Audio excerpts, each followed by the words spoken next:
Welcome to the Sankofa Pan-African series. Please sustain this channel by turning on your subscription and notification buttons. Thank you. The Wolof, also spelled Jolof starting with a D, or sometimes Jolof starting with a J, Empire, was founded soon after 1200 AD, and between the 13th and 15th centuries, it had covered what is now inland Senegal. The Wolof state was ruled by a king with the title Berber, whose duties were both political and religious. During the 14th century, it began to develop satellite states such as the Kayo, I hope I'm pronouncing it properly, the Kayo, Nyumi, Badibu, Nyani, and Wuli. The political organization of the Wolof Empire can be compared to a confederacy. The Berber, the king, the Berber, was elected by a college of electors, which, as the empire began to spread, also included the rulers of the component states. Although these rulers paid annual tributes to the Berber, that is the king of the Wolofs, they were virtually autonomous. This system of administration ensured that vassal states under the Wolof kingdom could avoid electing a tyrant who would impose his will or on them or meddle with their internal affairs. Some scholars actually believe that this system of confederacy was one of the reasons for the economic prosperity of the Wolof Empire, because to a large extent, by recognizing the autonomy of component states, they were discouraged from revolting. However, this autonomy enjoyed by vassal states has also been identified as one of the reasons for the eventful decline of the Wolof Empire, because the satellite states in the coastal areas became more prosperous than the central authority, which rested with the Wolof. And this emboldened them to start breaking away. So it was like a catch-22 situation. Now, the River Gambia, this was so because the River Gambia offered a waterway for penetrating the interior.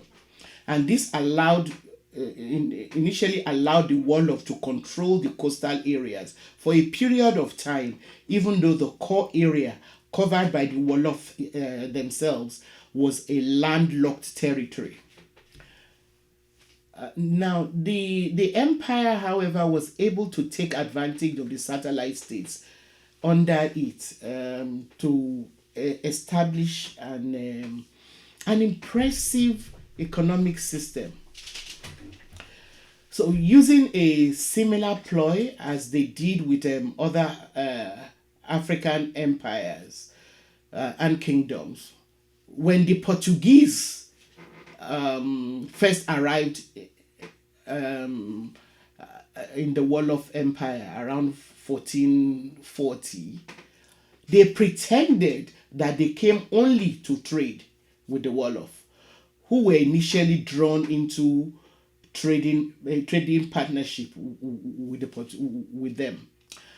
And for a while, the Wolofs operated on an equal footing with the Portuguese and successfully fended off Portuguese attempts at infiltrating the empire. Again, sadly, the The Wolof, like some other African kingdoms, also traded in slaves. Other than the odious trade in slaves, the Wolof also traded in gold and local cotton cloth, various textiles, copper rings and wares, cowries, as well as horses. As I indicated earlier, by the time that the Wolof was at the height of their power, the Berber, their king, was able to extend his authority over the Malinke states on the northern bank of the Gambia, including Yumi, Badibu, Nyani, and Wuli. The coast was a very important factor for Wolof's economic success, and it also provided the only means of transportation for the Portuguese traders when they arrived. In the 1480s, Bemoy emerged as the Berber who was ruling the empire at the time.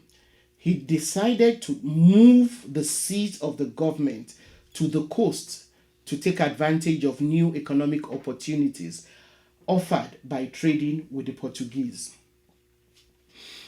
While this action by Bemoy was done primarily to benefit himself through trading with the Portuguese, the move precipitated the disintegration of the Wolof Empire.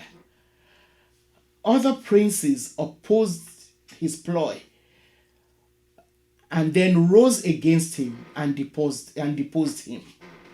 Now, Bemoy then escaped and sought refuge with the Portuguese, who took him to Lisbon in Portugal.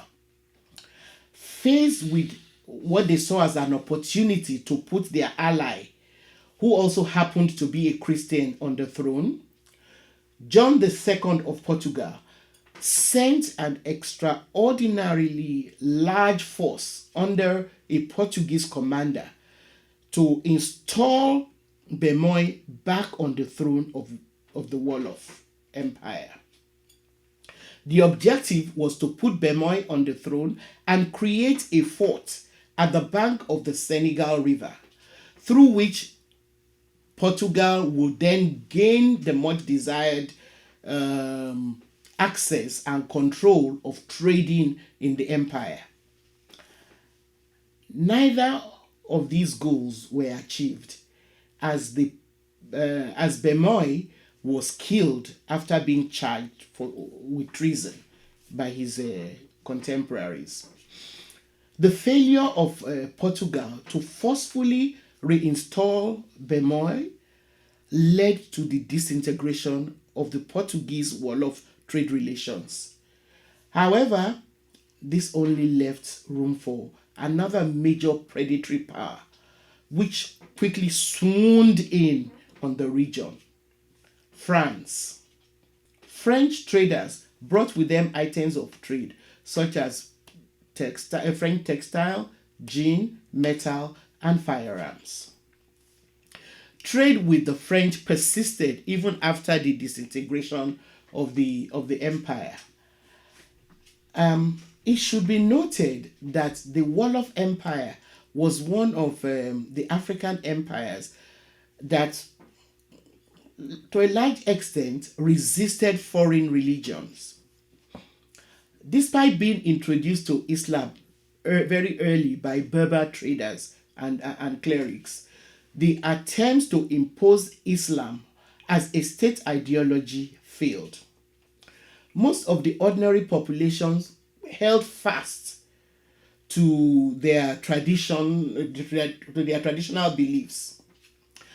This same resistance was put up against attempts by Portugal to impose Christianity, as indicated by their failure to have Bemoy reinstalled as a Berber. European traders and trading interests were a major factor in the decline of the Wolof Empire. The Europeans exploited the Confederacy which the Wolof Empire practiced by deliberately weakening it through trading with the vassal states and making those states richer, thus paving the way for the subordinate states to break away. They kind of encourage the vassal states to break away from the Wolof Empire. The increasing emphasis placed by the Europeans, especially the Portuguese, on slave trade was also an important factor in weakening the empire. In order for Portugal to take hold of the port, they connived to disrupt and undermine the political authority of the empire. And they did this by inciting warfare, which led to an increase in the number of war captives that were now available for sale, for transportation to plantations in the New World. While Bemois allowed himself to be so easily manipulated by the Portuguese, and thereby making room for the French to later exploit its weakened situation, it was all devastating for the Wolof Empire. This disruption of the political system, the political authority, soon then gave way for the breakaway of the state and the eventual disintegration of the empire.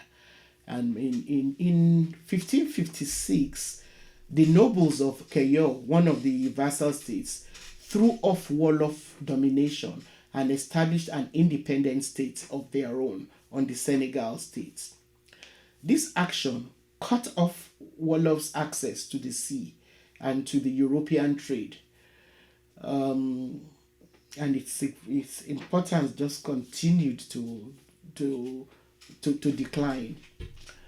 Other satellite states soon followed, and the empire was just continued to grow weaker. Although the Wolof persisted, the kingdom did not wield as much influence as it had when it was an empire. Thank you very much for being a part of this Sankofa Pan-African series. Please continue to share your comments and questions with us. Also, please give us a thumbs up and share our videos with your contacts. See you next time.